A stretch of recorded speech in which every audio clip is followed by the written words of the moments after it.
Good morning children, hope we are all are doing good. So last class I have started new lesson, that is lesson number 2, adaptation in animals. Okay. Also I have given a definition what is mean by habitat and what is mean by adaptation. Okay. And also few features I have explained how the animal will get adapted towards its surrounding or its environment. So the first I have explained about there is a different types of body covering.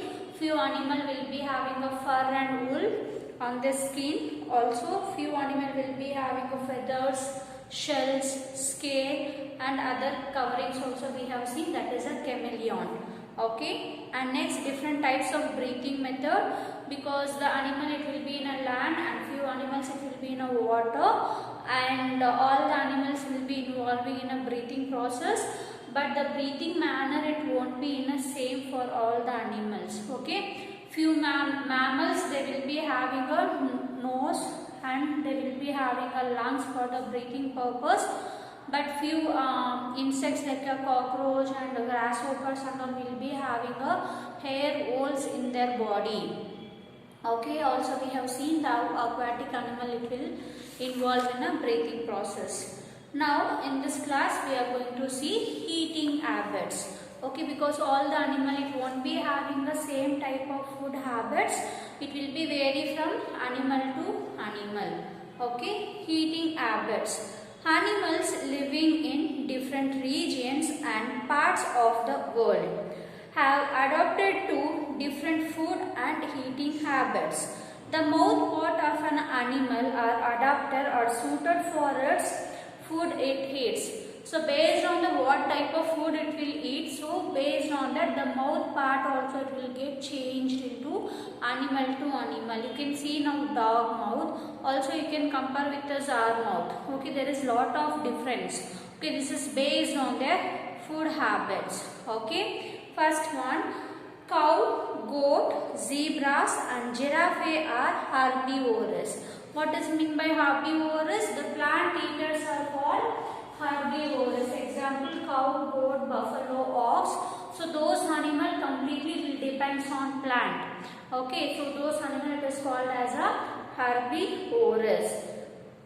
They eat only plants. They have sharp incisor. Incisor means front 4 teeth we have, right? Upper jaw we have front 4 teeth and lower jaw we have front 4 teeth. It is called as a incisor. Okay. So they have sharp incisor that helps them to cut the plant and leaves. They also have a strong broad molars to grind and chew their food. The molar means last here will be having a big teeth. No, it is called as a molars.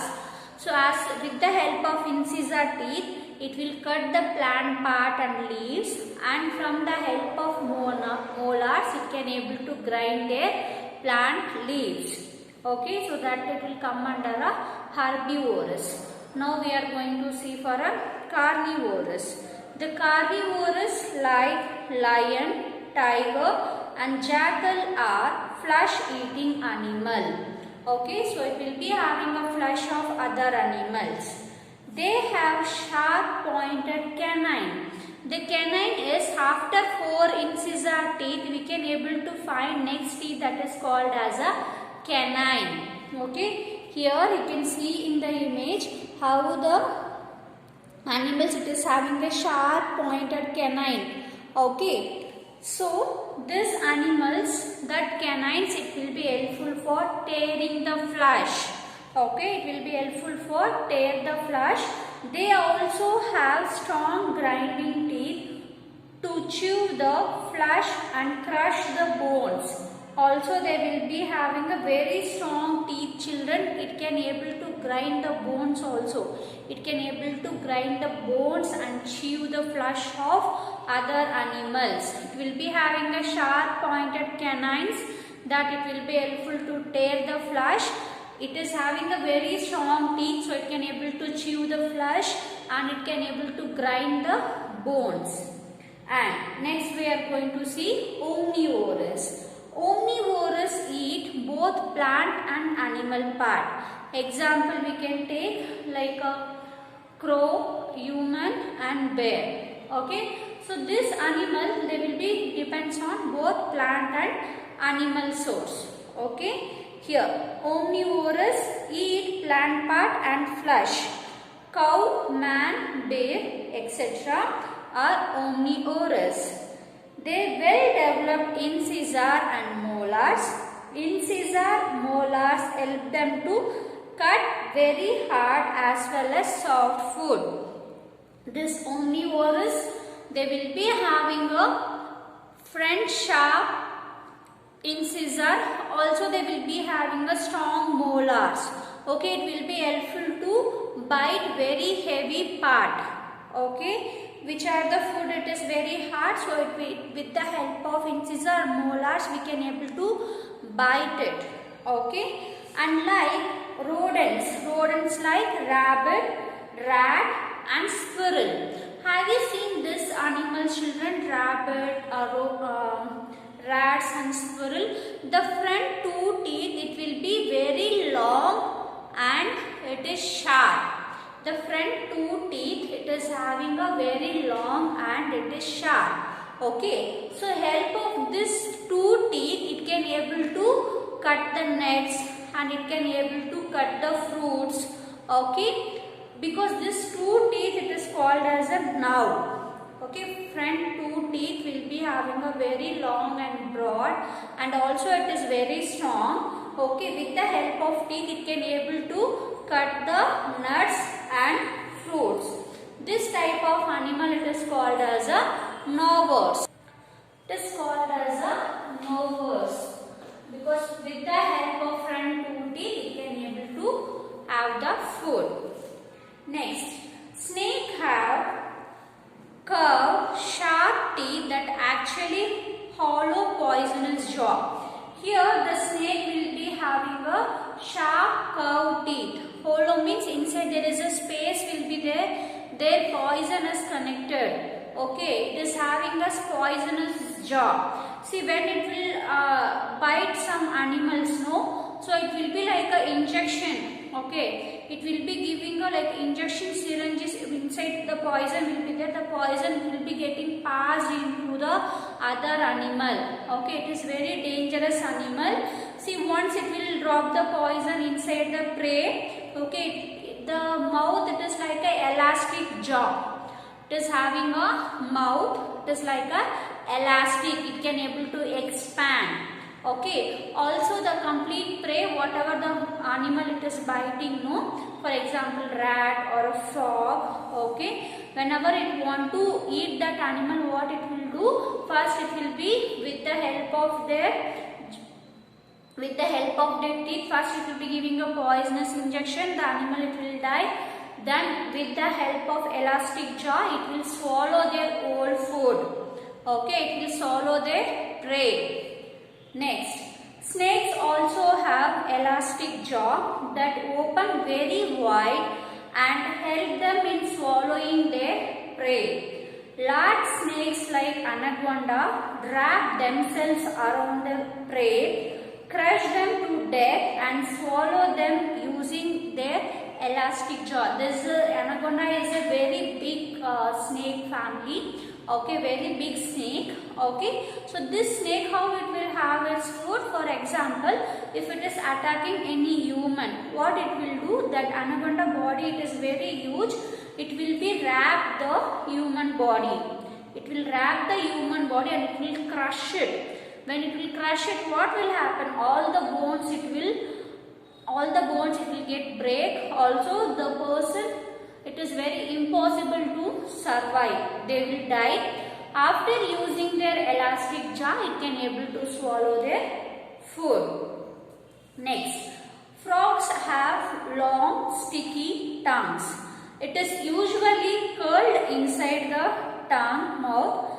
It can uncurl, shoot out the catch insect. The frog mouth it will be inside, it is curled. The tongue it is got curled like this. Whenever it want to catch the insect, what it will do, from the mouth, the tongue it will get uncurled and it will catch the insect. it will catch the insect, again it will go inside the mouth. So like this frog, it will catch their insects using their long sticky tongue. Next, butterflies suck nectar from flowers. Their mouth has long thin tube-like called proboscis. They use this to suck nectar. The butterflies, you can see, the butterflies, so it will be having a long thin like nectar. So whenever it want to suck the nectar from the flower, so the tube it will get elongated and it look like a very thin and long. This is called as a proboscis. Okay, it will be helpful to suck the nectar from the flower. And next one, sparrows use their short pointed beak to pick up grains, seeds and small insects. Sparrow will be having a small beak, no children. So what is the use of this beak? To pick the grain, whatever is present on the ground. Okay, also seeds and whatever the small insect is present on the ground. So it will be helpful to pick grains and some seeds and small insects. Next, birds like eagle and kites that primarily hunt while flying at height are known as bird of prey. This bird, eagle, eyes is very sharp, children. Whenever it is flying in a very high, it can able to see whether any animal it will be getting to eat. Any food it is available to eat. Okay. So it is any rat or if it is there, so it will be start poking. Okay. So it is called as a bird of prey. Also this eagle will be having a very, this is a claw. Okay, it is having a very sharp talons. Okay, it is having a very sharp talons. Using that, it can able to tear the skin of the other animal with the help of hooked beak. The beak also is like a hook kind.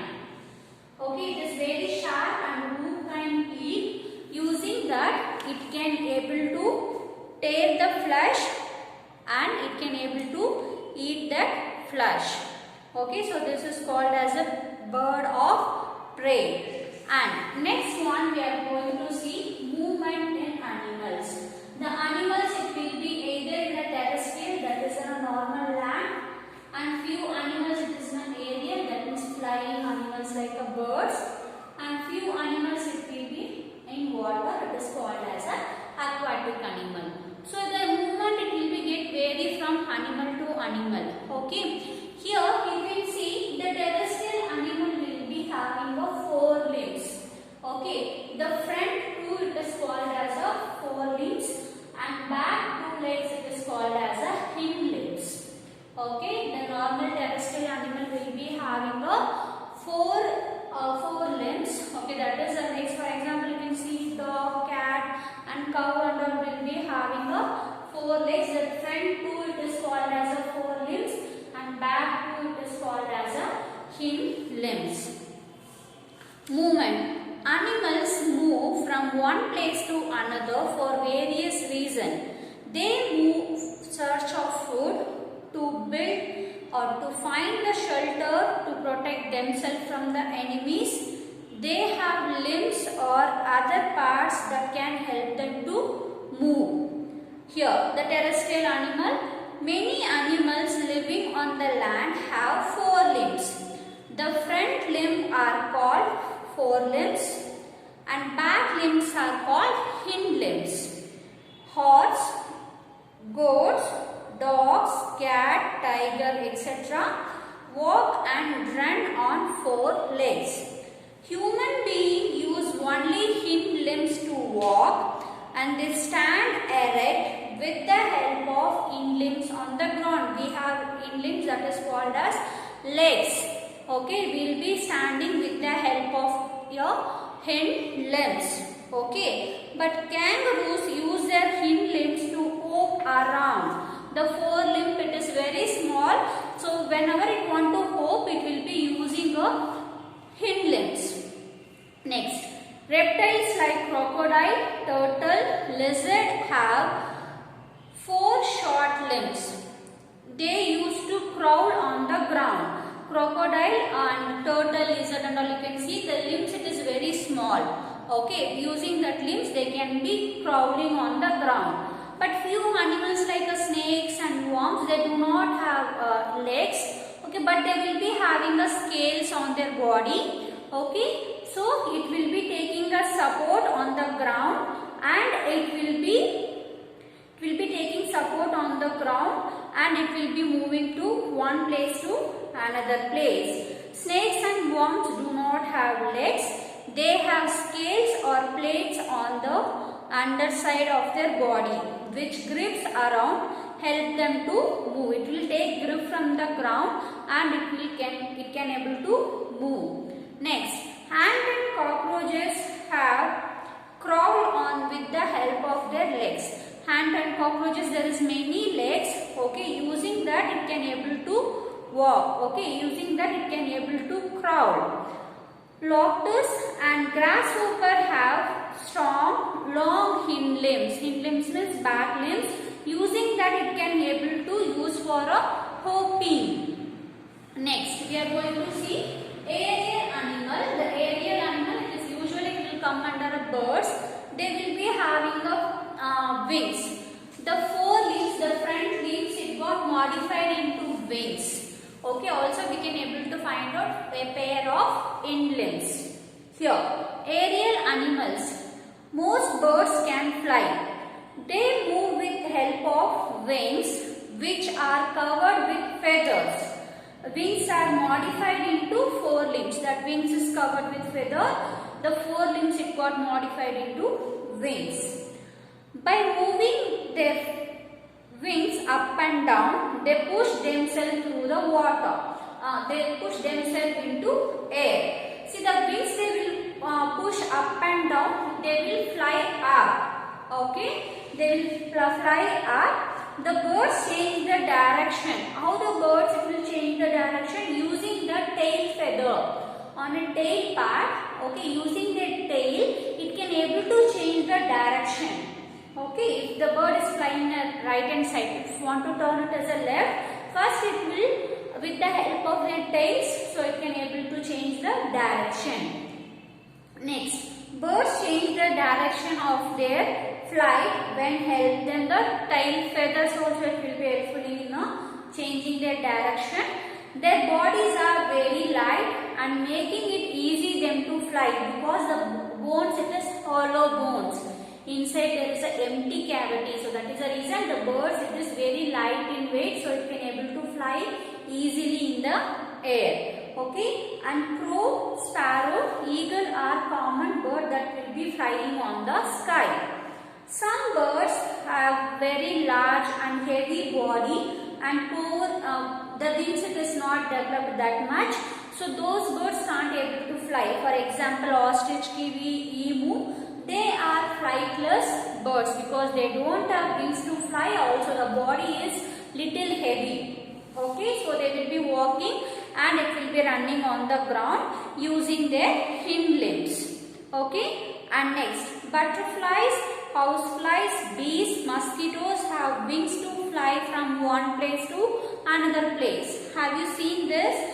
The butterflies, houseflies, bees, mosquitoes and all will be having a wing, so it will be helpful to fly one place to another place. Next, birds are flying mammals. Okay, so how the birds will fly? A wing of the bat consists of thin membrane like a stick. So here the bat will be having a thin membrane. Okay, the bat will be having a very thin membrane that it is getting attached towards the wing. Also it will get expand. Okay, how much you want to get expand? So it will get expand in between their limbs and the sides of the body. The bat will be having the wings. Along the wings from the body, okay, they will be having a very thin membrane that it is attached to the wings. Okay, so using this limbs, okay, the animal can able to move one place to another place. And next we are going to see aquatic animal. Aquatic animal, with the help of fins it can able to move from one place to another place. Aquatic animals like fishes swim with the help of fins. They act like a oar or a bird. So usually the aquatic animal fish it is having a streamlined body structure. The front part it is narrow, so it will be helpful to tear the water. Okay. The fins also helps in maintaining the balance in the water. Help of fins it can able to maintain their balance, and it can able to go for a same direction. Also if you want to change the direction also it can able to change with the help of their tail fin. Prawns and tadpoles use their legs to swim. Ducks, frog can swim in water due to their webbed feet. Here the prawns and all will be having a small legs. Using that it can able to swim. And if you see the duck and frog leg, it will be like this, children. The leg it will be like this. In between the thin webbed toes will be there. It will be helpful to push the water backside. So it automatically it can able to swim in the water. And turtles, penguins use their forelimbs for flipping of water. Turtles and penguins it will be flip on the water, so it can able to swim. Okay, so like this even the aquatic animal can able to move one place to another place. So this class I have covered eating habits, that is based on the animal, the eating habits it will get changed. Also I have covered movement in terrestrial animals, aerial animals and aquatic animals. You can go through the lesson. If you have any doubt you can ask me in an interactive session. Okay, thank you children. Have a nice day.